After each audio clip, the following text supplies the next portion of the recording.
Hey Carla, I'm so happy to be here today talking with you all about business, life, pivots, and of course, journaling as well. But I'm so excited too. This is, I think this was inspired when you were on my podcast and we thought about like switching the tables and doing something a little differently. Haha. So I'm excited to be here too. I would love as a starting point for you just to maybe introduce yourself a little bit and share a glimpse of why you started your business. May not be the iteration that you're working with today, but that initial like pivot to opening up your business. Yes. So I never really thought I wasn't one of those kids that thought I would be an entrepreneur or have my own business one day. Although when I look back, I had a little radio show when I was little and I would play office and I had like a mud pie store and all those funny things. So I look back and there were even little glimpses of it then.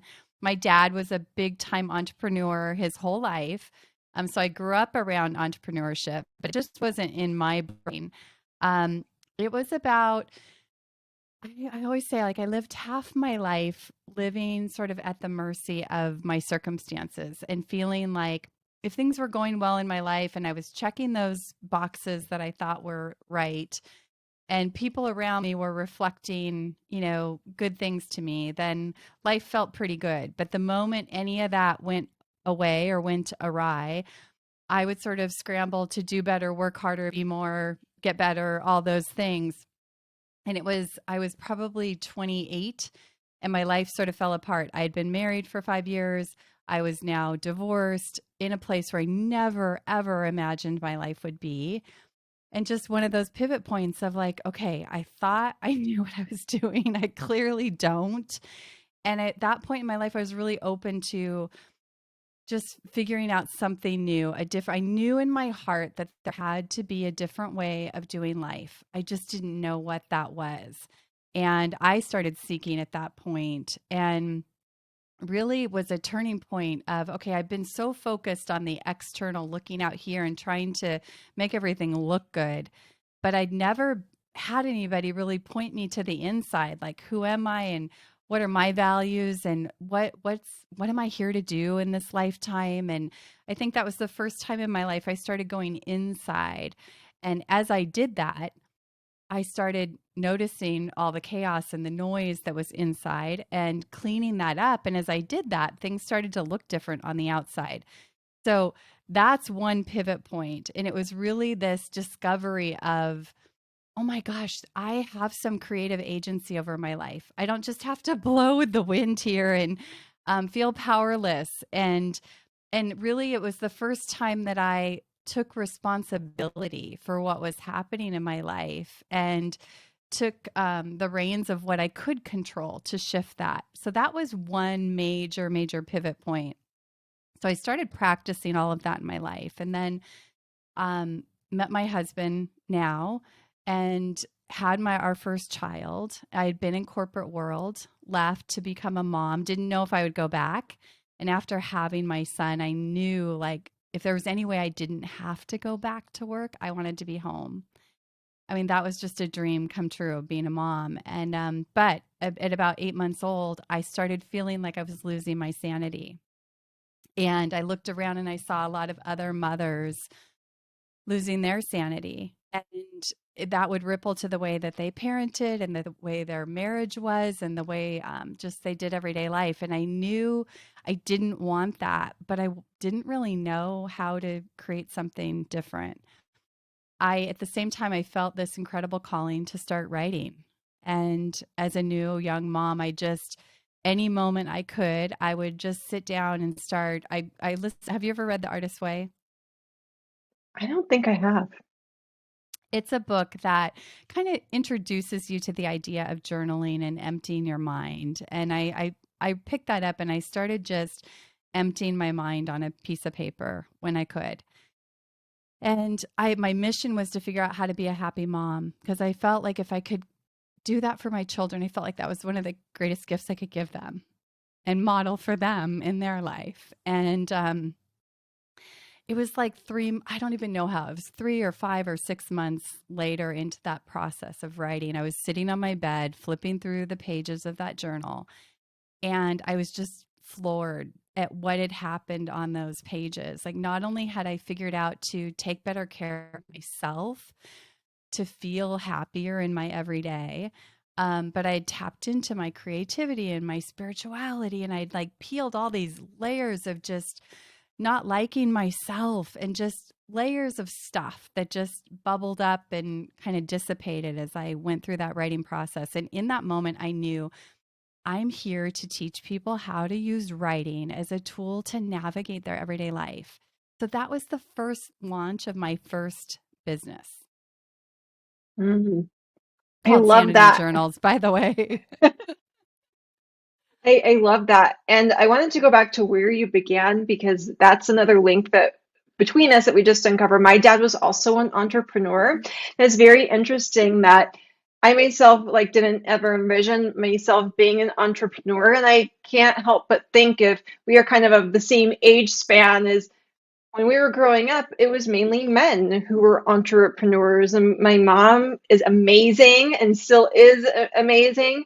But when I was very young, was a stay-at-home mom. She did the whole like volunteering, and of course, that's a full-time job in and of Yes. itself. I remember her coming into the classrooms and really being there for me in that way.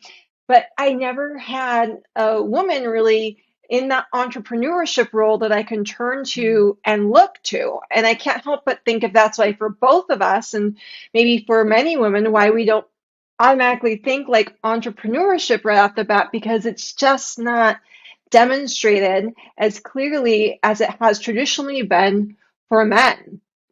And so I love that we can both be demonstrations of that for other women because when I was working, even this was even before entrepreneurship, I was working as an independent Pilates teacher. Many of my clients, most of them were full-time working women and they had children who were older at that point and their children were amazing. And I thought, oh, thank goodness. Their children are amazing and they're working like being a mom doesn't have to look one way. It's really different for everyone. And so I love that you had this kind of metamorphosis of this evolution of personal discovery through journaling, which I just heard someone reference it in a way that I never had heard before, as it's not external self care, such as getting your mm. nails done or getting a massage. It's internal self care. And that was a huge perspective shift for me. And I would love to know if you think of it as that. You mentioned, like a spiritual journey and some other aspects. But does it, do you think, count as self care? And how does that help contribute to your overall well being? Oh, it's such a big question, but I absolutely believe that. I love that. I wrote that down, internal self-care. The word self-care just in and of itself, there's something about that that just kind of rubs me the wrong way. And not because it's bad, like in and of itself, it's not bad. But I think for most people, when you think of self-care, it's promoted like you're talking about, like go get your nails done or go get a massage or, take a day to yourself and all of those things. And really, I heard someone, or it was an article I read. It was like self care is discipline, and to me, that's what true self care is for me. It's discipline in the everyday to like tune inside, take care of my thought life because my mind is so busy and noisy and can go all over the place if I allow it and run my life. And I've been down that road of allowing my thoughts to run my life, and that never turns out well. And learning to actually take care of my thoughts has been one of the core components of changing my life. And that takes discipline. It's everyday work. I mean, I just got done telling you we were on that 5 week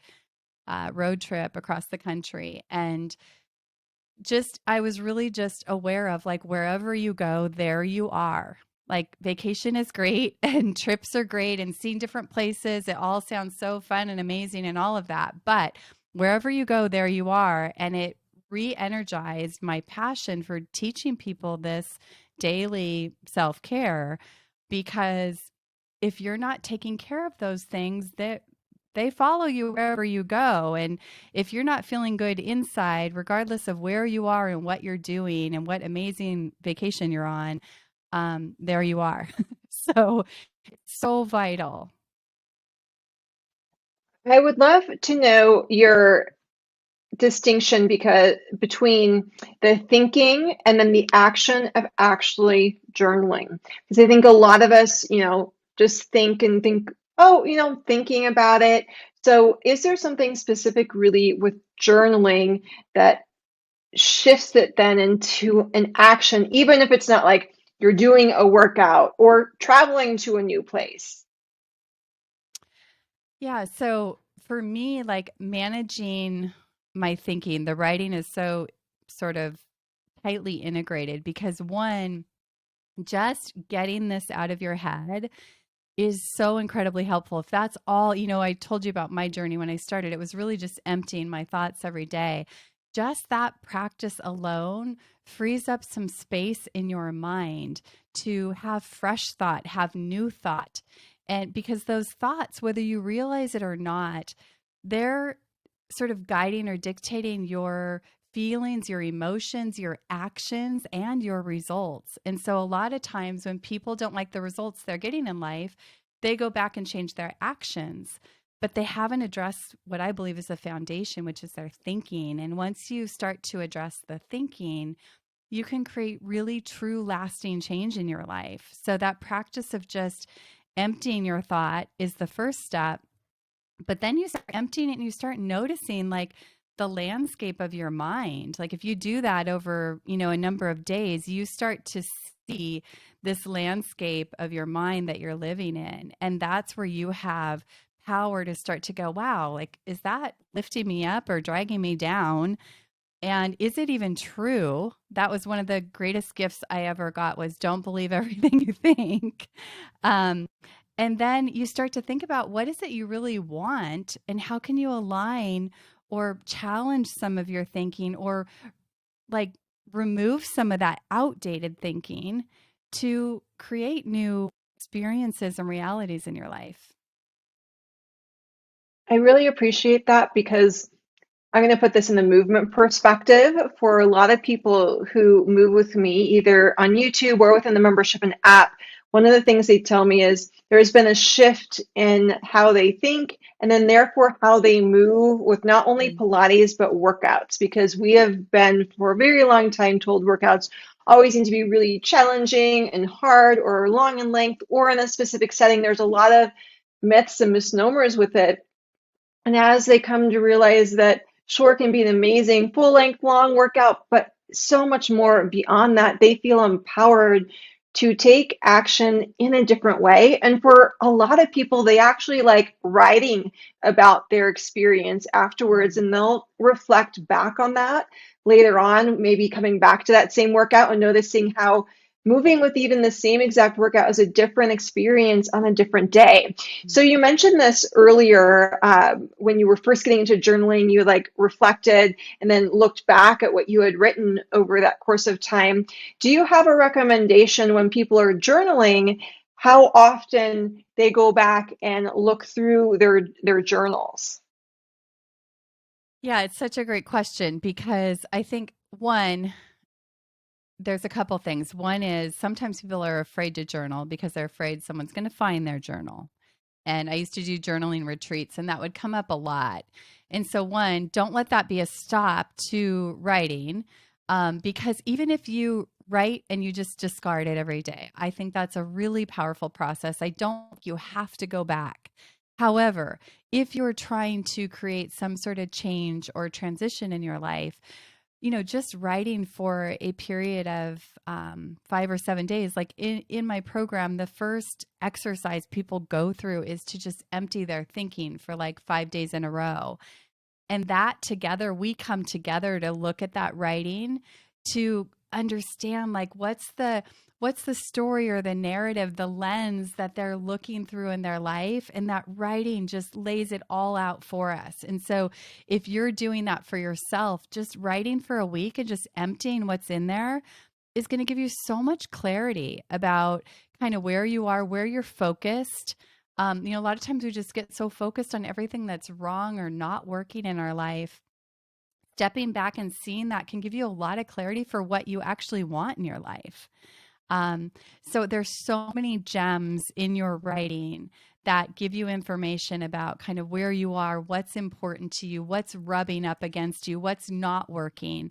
And that, you don't want to stay in the muck of that. And I think that's one of the keys is you want to start to move in some new directions. Like you're teaching, new workouts or different workouts depending on your mood. You can change the way you're writing to shift how you're feeling too. So, Mm. a lot of times I've had clients say like, I don't know what to write now, or like, my life is better now, but I don't know what to write about.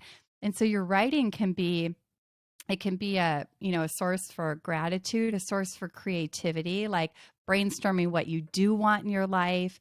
It can be, I used to like, when I still do, I have like a vision in my life and I use my writing to kind of write my way there and empty all the stuff that's getting in the way of that being real in my life. Does that make sense? It does, and it's kind of similar to Pilates, where sometimes people think just journaling is like one very specific thing, or you have to start with a blank page and where do I begin? But you just gave a lot of different examples of how it can be, yes, gratitude. And I remember the first time I heard about writing about gratitude was back when Oprah Winfrey had her television show, and she was writing about her practice of writing down what she was grateful for, like very specific elements, and how that has evolved. So I love that you can change your mood or focus on a different element through journaling. And that's something I've noticed, that just shifting our perspective and focus is kind of like highlights, puts a flashlight on a certain area. And for myself, I used to be a pessimist. I always would say, oh no, I'm just a realist. But no, I was really pessimistic, and I was highlighting the things that didn't work out well rather than highlighting the elements of my life that were beautiful and amazing, because we're all going to have bumps in the road along the way, sometimes really minor, sometimes much more major. And what I was doing through the highlighting was making the minor major and only focusing on that. Like the rest of the stage was dark. So I love that you emphasize that with journaling. You mentioned a few things in there that you used to do journaling retreats and how you work people through the process. I think this would be a good segue into maybe how your business has evolved over the years, kind of like a sneak peek of what has led you to make those pivots back from that very first journal that you created. Yes. So, okay. So back to that story, sitting on my bed, kind of realizing I'm here to teach people how to use journaling as a tool to navigate life. So that was the beginning of Sanity Journals, which was a small company that I created for my own sanity at the time as a new mom. I literally built that while my babies were napping. And it was an outlet for myself to stay sane. And I started, self-publishing some guided journals and leading small 2-hour retreats where women could get away, and men, but it was mostly women, for instead of like a whole day or a weekend, for 2 hours. And there would just be a theme for the event and some writing prompts, and I would introduce the theme, women would write, and then they would share. And that was literally the format. And women would come into that room looking like they had the weight of the world on their shoulders. And they would leave. They visibly looked different just from writing, expressing, sharing, knowing they're not alone in their, internal struggles. And it was remarkable. And so I did that business for, I don't know, maybe like 5 or 7 years. And then I did some speaking about that, and a coaching company called me and said, "Hey, you're passionate about journaling and so are we." And I got partnered with them and I started helping them out. They had an online software, which I ended up creating an online journaling lounge where people could write and connect and grow. And then I went to the president of that company after building a relationship with her, and I said, I really need some help. I want to grow my business, but I don't know what to do. And she said, I think you know what to do. I think you're in your own way and you should do our coaching. So that was my first introduction to coaching. And I went through their program, and the coaching was great, but I fell in love with the idea of marrying a journal with a coach to really help people make lasting change in their life. And so I became a coach on their team, and I was on their team for, I think, 6 years. And then I went out on my own in 2015, not because I really wanted to. I didn't see myself going out and creating my own brand again, but internally, I felt such a strong nudge that it was time for me to go. And I didn't really know why, but I had dismissed that voice so many times in my life and regretted that. And I had made a promise to myself not long before that to listen sooner and act faster. And so I left, and here I am still doing that. And things are starting to kind of shift and evolve again. And I've had some more internal nudges. And so my whole journey has been really following that internal nudge more than anything else. Thanks so much for sharing that because it's a question that I get asked a lot as well. Like, how did you create what you have now? It's like, not with what I have now. It's been different iterations, and I had that same element, like, I don't want to live with regret.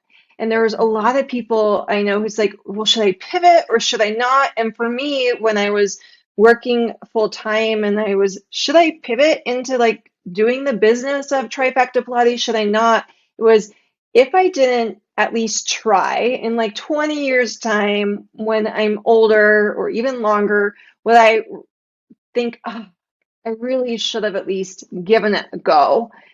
I knew that would be like a big yes, that Mm. continuing down that other path I was on was not lighting me up the same way it was when I began.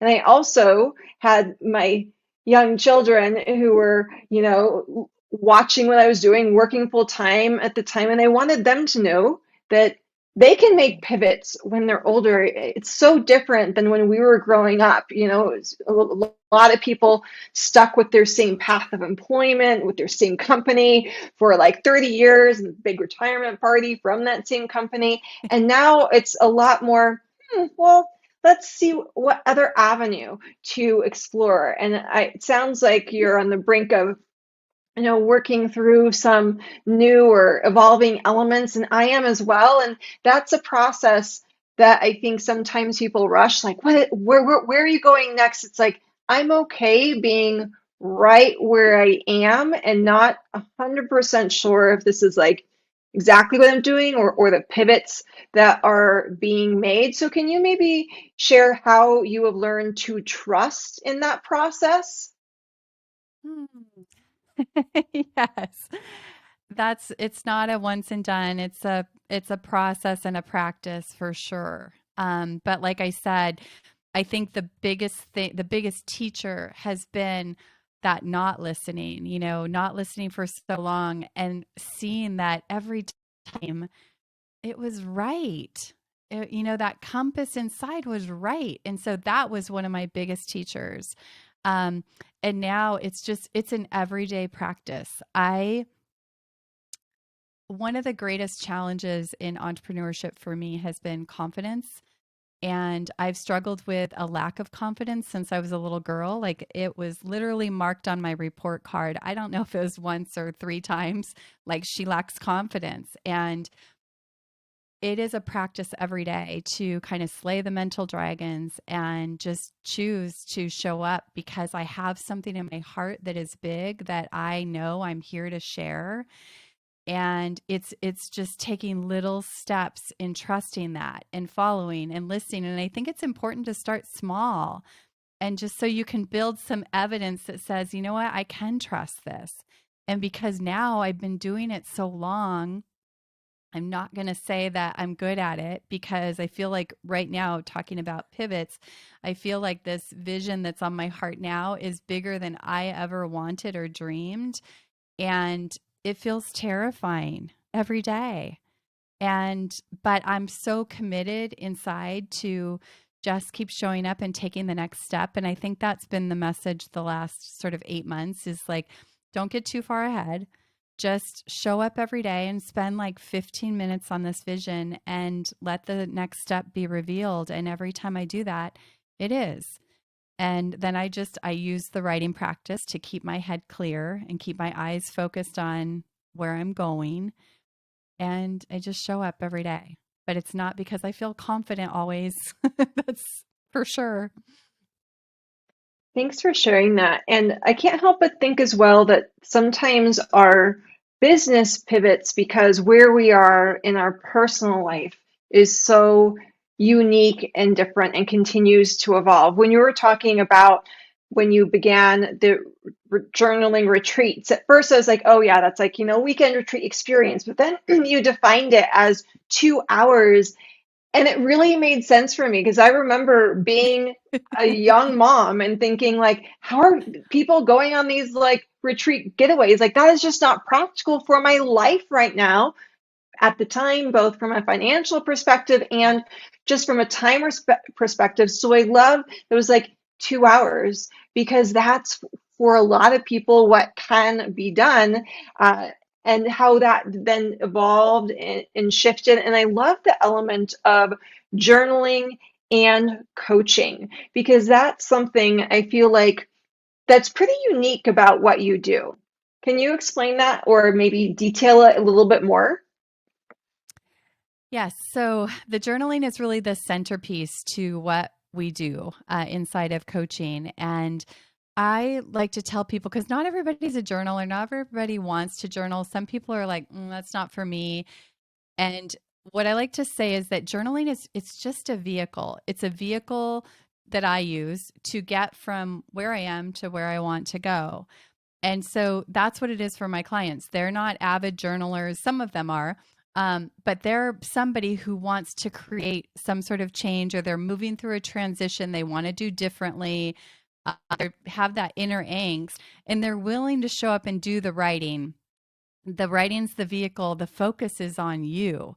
And so the writing just gives us so much data and so much information for me as their coach to see their blind spots, to help them see how their thinking is shading the way that they're experiencing their relationships, their marriage, their work happiness, like everything. It's shading everything. And so I'm trained in that to help them see that, see how their thinking is impacting all these different places.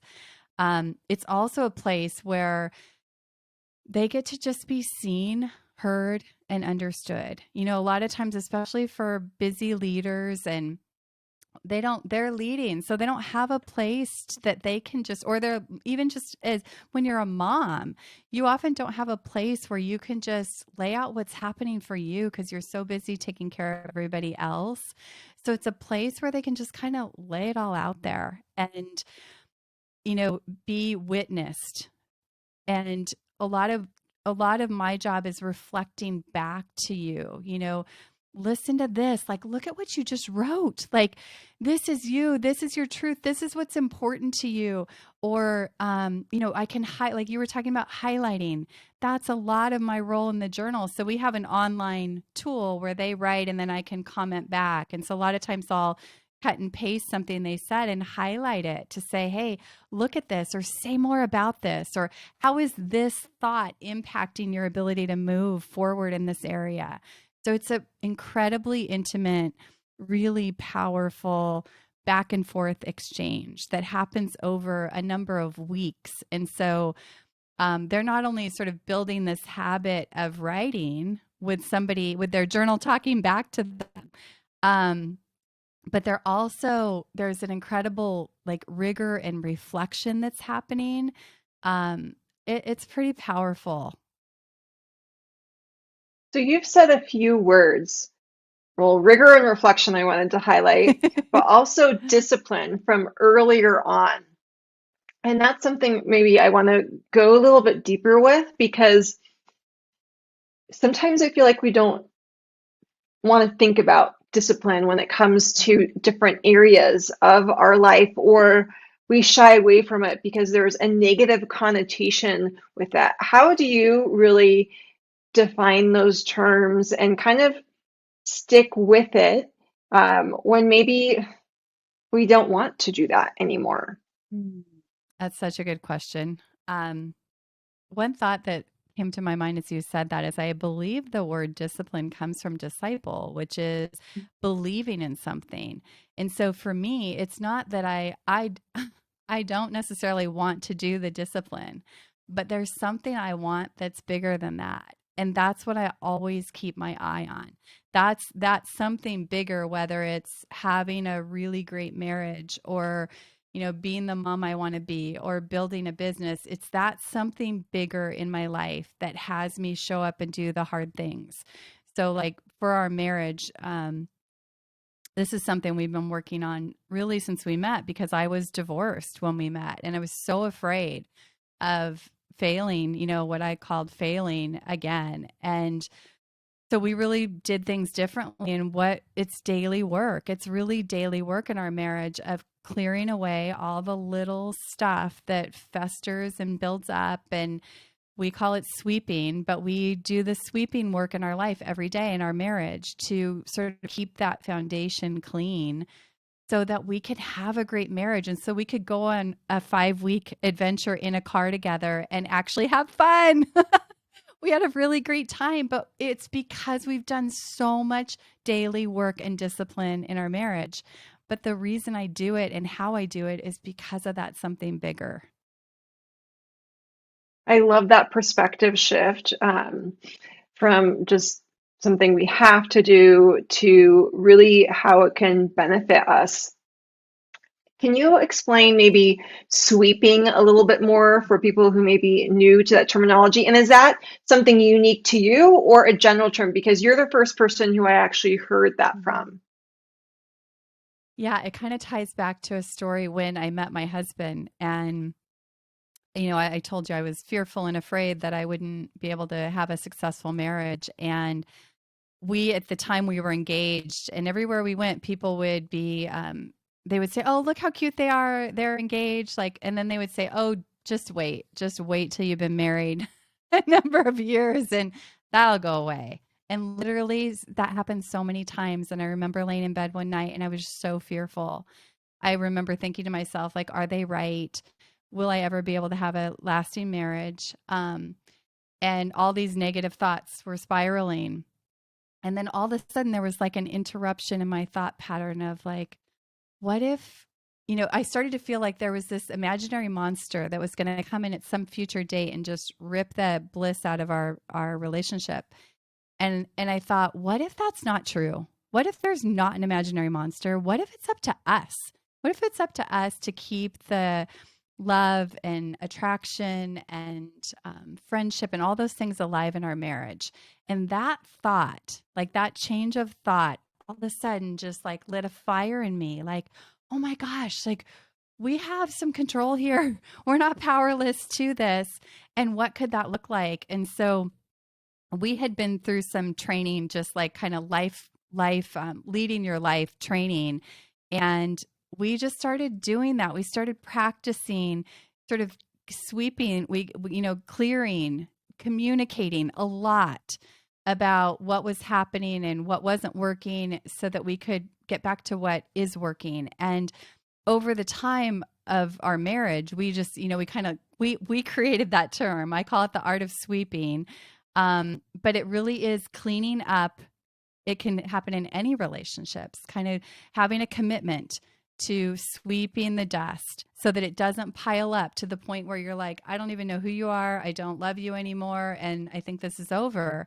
If you're clearing that ongoingly, you can always see the original stained glass of what brought you together and why you're in love. And I have so much passion about this, Beth, because I never believed this, but you can fall in love again and again and again. And we've been married 25 years, and it just keeps happening because of the daily discipline and work.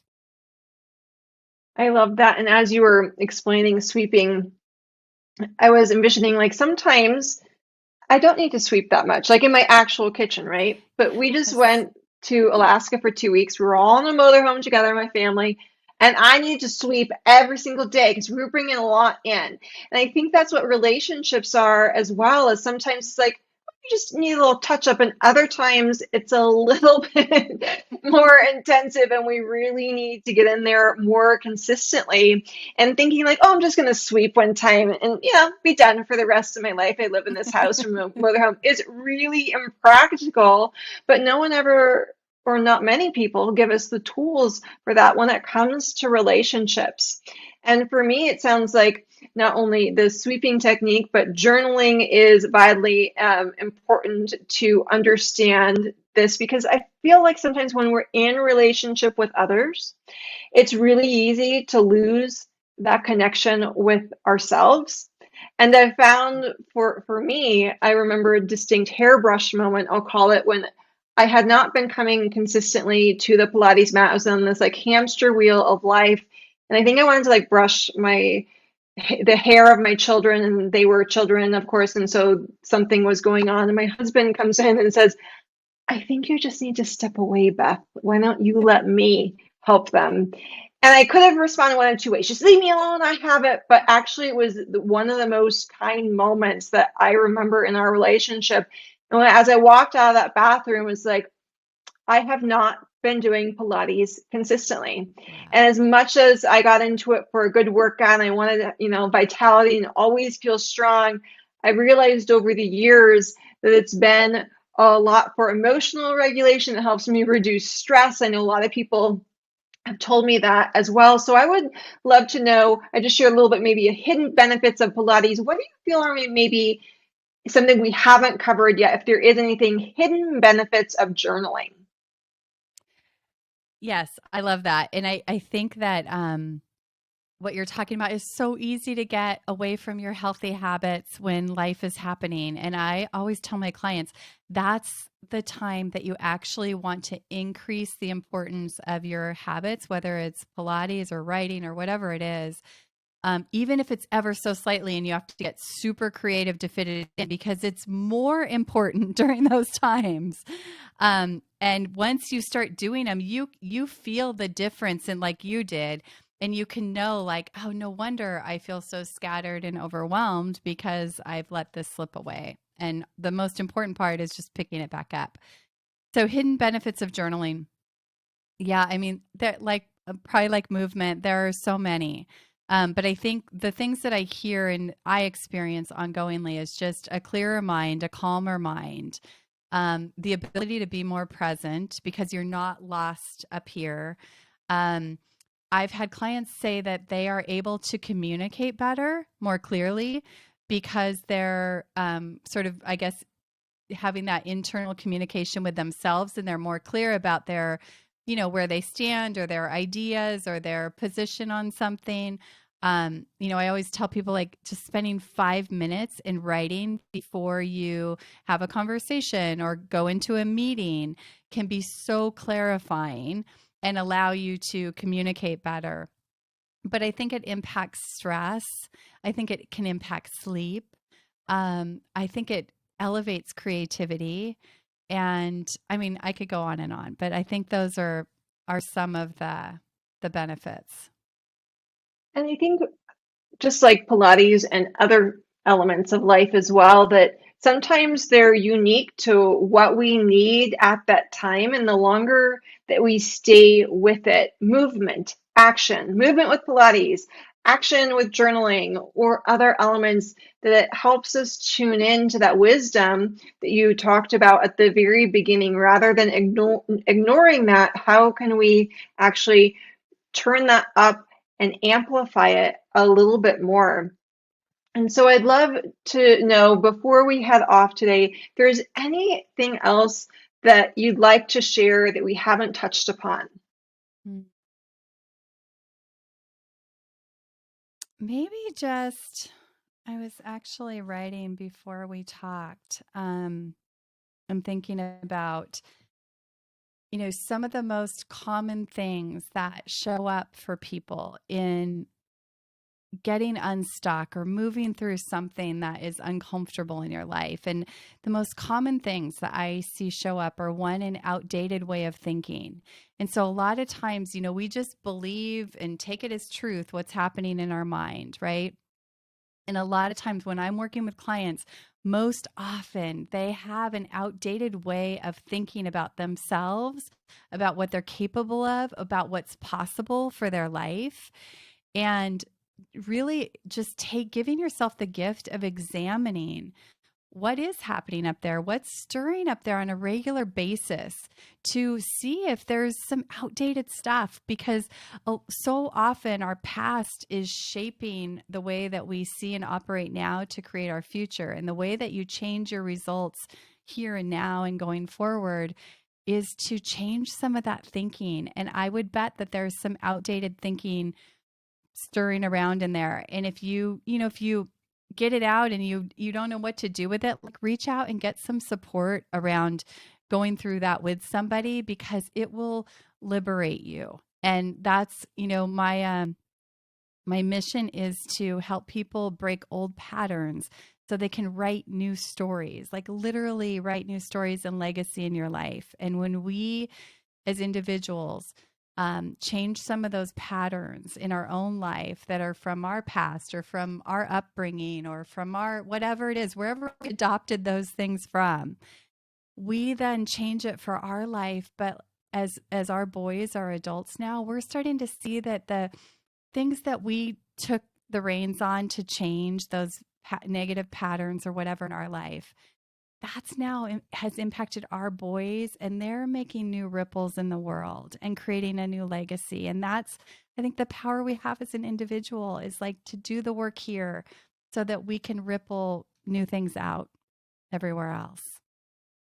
I love that. And as you were talking, it reminded me of a training I was in actually when I was in administration at a university setting. And it was all about adopting change, but at the same time, not really devaluing what worked really well in the past, because I think that can easily happen. And there's one reason why sometimes we don't think about pivots we can make or a change in perspective is because sometimes then we layer on the belief that that was wrong or that was bad, rather than that system worked well for us. We learned it somewhere along the line. And the analogy they gave was, college registration used to be you went in and you had to like go to the person, you found your last name, and you had to register in person. By the time I came to college, it was you called to register and you were like pressing buttons on the phone. We no longer do that with college registration. It's all via you register on the website. But if someone had a really great system of in person registration only, and we applied to college, we think, why do we have to go in person to register? Can't we just do that via the website? And it's not that that system was wrong, but there's just been an evolution. And that's always stuck with me that, yep, that worked really well. And sometimes actually we have to rely on that in-person registration still, sometimes for like class audits. So it's not that we have to completely ditch it or ignore it. We may lean back into that. So I wanted to share that because it seems so parallel to what you were sharing as I well. love that. So It's so true. I think just not even just outdated thinking, but just rules and behaviors that we've done for so long. Sometimes just stopping to examine them, like, do I need to do that anymore? Does that still make sense to do it that way? And could there be a new way? Yes, love that. for people who may not be familiar with you or where to find resources, what is the best way to connect? I know podcasts, they can definitely listen to you, but is that the best way to connect with you, or is there some other place that would be really great? Yes. So the podcast, it's called Differently, Rethink What's Possible. So you can definitely take a listen to the podcast. And then to connect would probably be my website. So carlareeves.com. Amazing, Carla. And let's end with what's maybe like your final words of wisdom. No pressure.